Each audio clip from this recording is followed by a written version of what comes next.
Imam Syafi'i punya kalimat yang sangat bagus. Ya, beliau mengatakan, "Man arada dunya fa'alaihi bil ilmi." Siapa yang pengen memakmurkan, dapat dunia, kenikmatan dunia, maka dia mesti punya ilmu. Benar kan? Ya. S1, ya, beda jangkauannya dengan S2. Beda jangkauannya dengan S3. Semakin tinggi, maka semakin luas dia dapatkan, semakin banyak bisa dia raih. Pun demikian, ya, di militer juga kepangkatan akan sangat menentukan. Ya, mohon maaf sebesar-besarnya, di perusahaan juga sama. Ya, level karyawan beda dengan manajer, beda dengan direktur. Ya, ada nanti lagi yang lainnya sisi lain, ada komisaris, ada macam-macam lagi. Semua aspek. Jadi, kalau kita memang ingin meraih bagian dari dunia, maka ilmu, maka belajar yang pintar. Ya, belajar. Nanti kita akan lihat seperti apa cara belajarnya. Ini ada turunan-turunannya dan diatur oleh Quran itu sangat luar biasa. Semua aspeknya. Ya. Pun demikian dengan ibadah. Wa man arada al-akhirah fa'alaihi bil ilmi. Ya, fa'alaihi bil ilmi. Siapa yang pengen akhirat, maka harus punya ilmunya.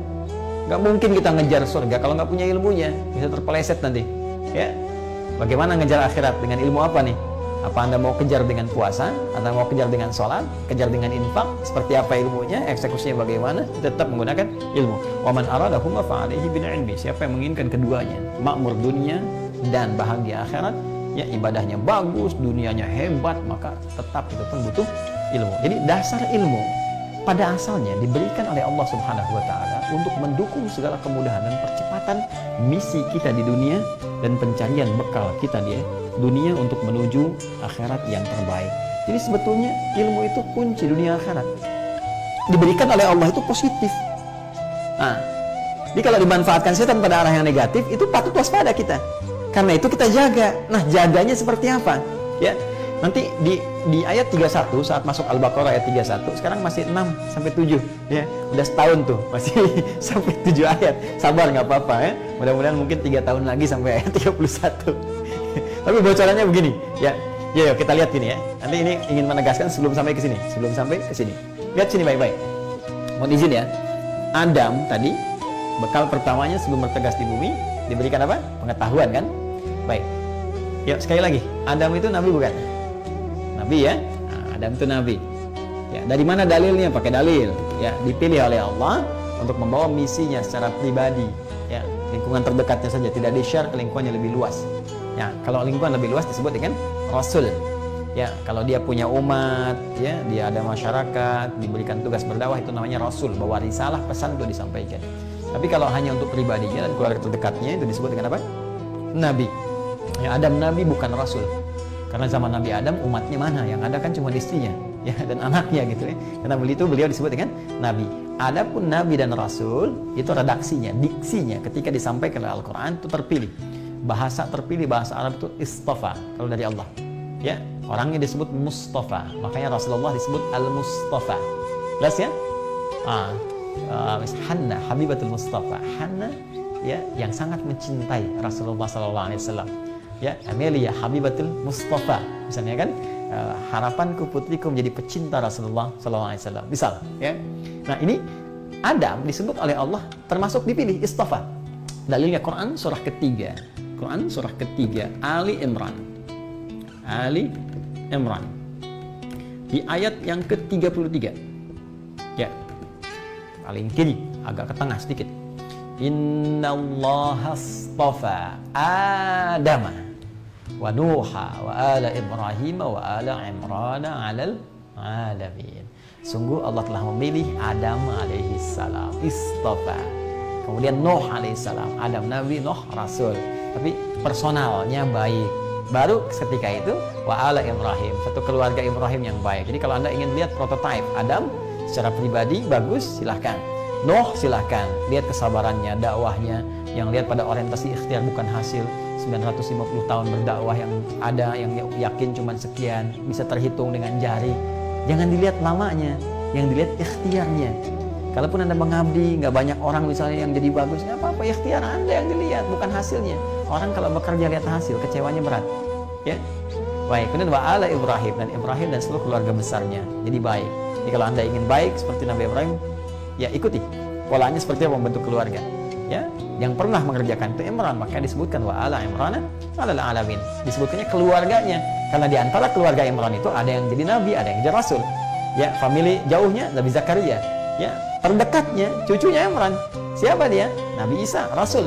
Ya, Maryam menikah dengan Hannah, Imran menikah dengan Hannah. Saya koreksi, Imran menikah dengan Hannah, melahirkan Maryam. Dari Maryam turun Isa Al-Masih, ya, Mesias, alaihi salam. Jadi itu bagian dari hal yang bisa kita dapatkan. Nah, karena Adam Nabi, jangan lupa Adam pun manusia. Adam manusia. Tuh, dari mana taunya?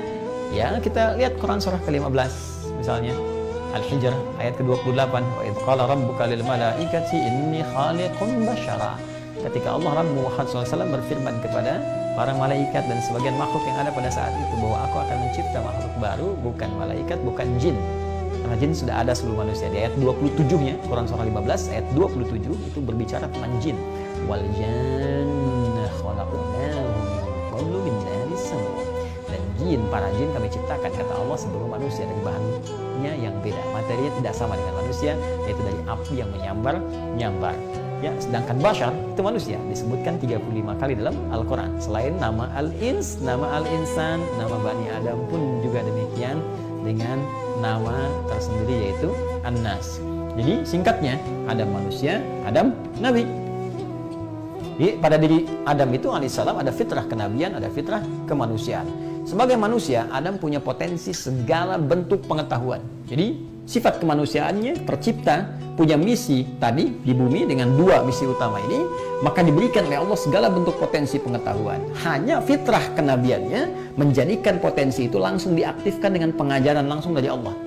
Karena semua nabi punya fitrah pengajaran dari Allah, termasuk Nabi Muhammad SAW yang mengajarkan langsung Allah. Ya, adabani rabbi fa ahsana ta'dibi. Bahkan dalam urusan adab pun kata Nabi yang mengajarkan langsung Allah Subhanahu wa taala.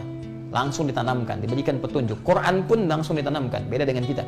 Ya, Quran surah ke-75 Al-Qiyamah ayat 16 sampai 18. La tuharrik bihi lisanaka lita'jala bihi. Inna 'alaina jam'ahu wa qur'anahu fa idza qara'nahu fattabi' qur'ana. Dibimbing, jangan tergesa-gesa menggerakkan lisanmu untuk menghafalkan apa yang sedang kamu ikhtiarkan.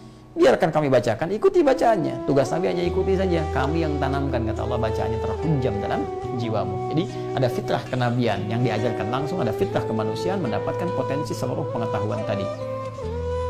Saya, Anda, kita, bukankah manusia? Nah, coba lagi lihat di cermin, manusia bukan? Cek lagi, manusia bukan? Manusia kan? Baik, manusia. Kita, ya kita. Nah, manusia. Nabi bukan? Nabi bukan? Bukan kan? Bukan Nabi. Bukan Nabi. Sudah, ini sepakat saja, nggak usah ngaku-ngaku. Bukan Nabi. Kita manusia, bukan Nabi.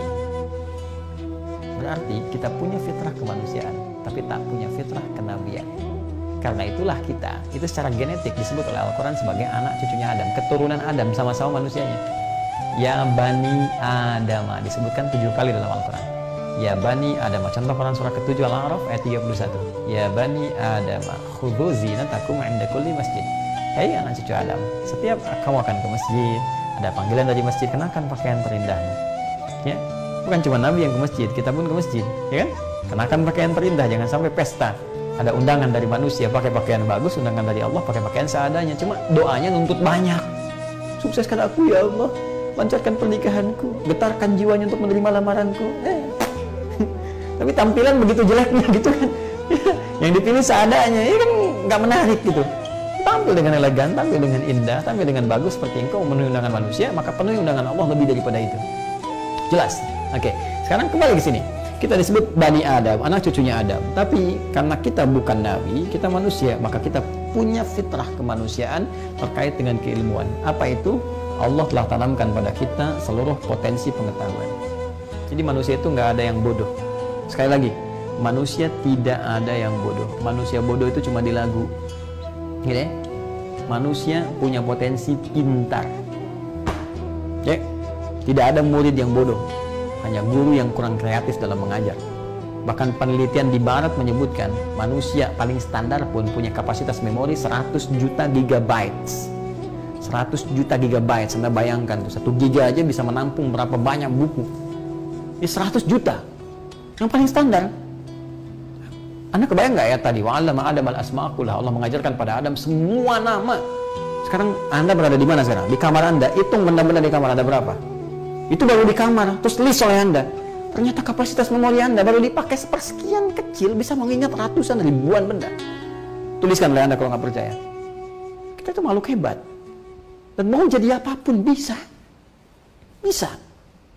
Jangan katakan saya nggak bisa. Menjadi ahli fisika bisa, matematika bisa, kimia bisa, ahli tafsir bisa, biologi sekaligus bisa. Makanya orang dulu itu kepakarannya di bidang ilmu luar biasa. Sampai paling sedikit ya 3-4 bidang. Orang sekarang paling 1-2. Dulu itu ahli Quran, ahli tafsir. Bisa sekalian jadi dokter, jadi ilmuwan, astronom. Ya, Al-Kindi, Al-Farabi, Al-Ghazali, Al-Khawarizmi, Ibnu Sina, Al-Battani. Ya, silahkan Anda cek. Bahkan kalau kita lihat ya sirah mereka, ya perjalanan hidup mereka, rata-rata tuh Allahu Akbar, itu sangat luar biasa. Ya, ada kitab Bidayatul Mujtahid fi Nihayatul Muqtasid, karya Ibnu Rushd ya. Itu kan suka dipelajari banyak di masjid, fikih muqaran itu, ya perbandingan mazhab ini begini begitu banyak dipelajari. Itu kan yang nyusun dokter bedah, hafal Quran, paham fikih, bikin kitab fikih muqaran. Jadi kita harus optimis, pintar. Apalagi orang Indonesia. Wah, Indonesia itu berkah luar biasa. Senang kita dilahirkan di sini, cinta dengan negara kita, senang luar biasa. Potensi ilmunya banyak. Ya kita ambil jangan banyak-banyak lah dari bahasa aja. Coba silakan. Lidah orang Indonesia paling fleksibel. Bicara Arab kayak orang Arab. Masya Allah, Masya Allah. Assalamualaikum. Kaifa halak ya Muhammad? Kaifa halak ya Fatimah? Kayak orang Arab. Bahasa Inggris kayak orang Inggris. Hey, where have you been? How are you doing? Catch you later. Orang Inggris beneran, yo, kayak orang Prancis, ya macam-macam lah pokoknya. Bicara apapun mirip. Potashiwa, Indonesiano, Adides, saya Adi dari Indonesia. Itu luar biasa. Anda silahkan cek deh di belahan negara lain. Orang India bahasa Inggris ketahuan. Di radio pun nggak lihat orangnya udah pasti ini India. Orang Cina udah ketahuan di Cina. Amerika udah pasti ketahuan Amerika. Ya orang Amerika bicara bahasa Sunda misalnya ketahuan juga nih. Pasti dari sini, tapi orang Indonesia itu luar biasa. Belum keilmuan. Anda bisa bayangkan nggak duduk paling belakang, ya kadang-kadang nggak perhatian, tiduran, ya itu masya Allah ujian besoknya nilainya bisa sama bahkan lebih. Dan orang belum tahu banyak sistem SKS, sistem kebut bukan cuma semalam, ada 1 jam, ya kan? Ya cuma bisa modal fotokopian dari orang kok nilainya bisa sama gitu. Indonesia tuh luar biasa. Duduk paling belakang nggak pernah nanya ujian nomor 1, habis ujian lupa. Nah, itu yang celakanya di situ.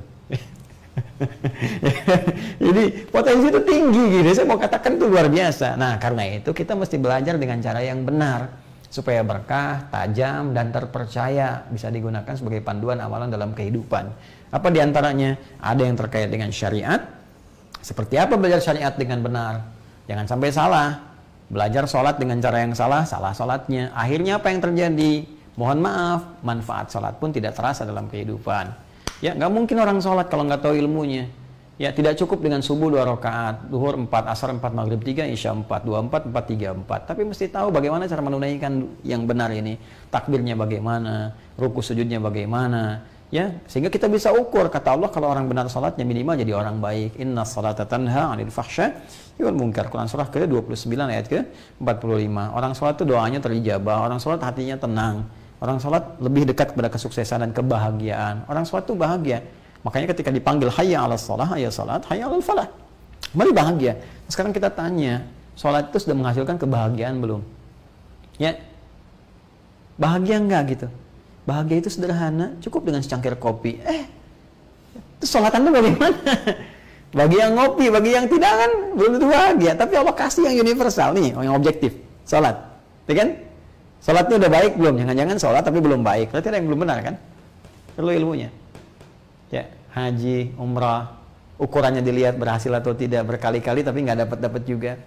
Pun demikian, ada yang terkait dengan ilmu-ilmu umum yang kalau dikerjakan, kata Al-Quran, nih lakukan seperti ini, Anda akan berhasil. Makanya banyak para cendekiawan kita di masa lalu, ahli-ahli hebat termasuk dalam bidang matematika lah, astrofisika kah, bahkan fisika sendiri, astronominya dan sebagainya, itu rata-rata mereka ahli Quran.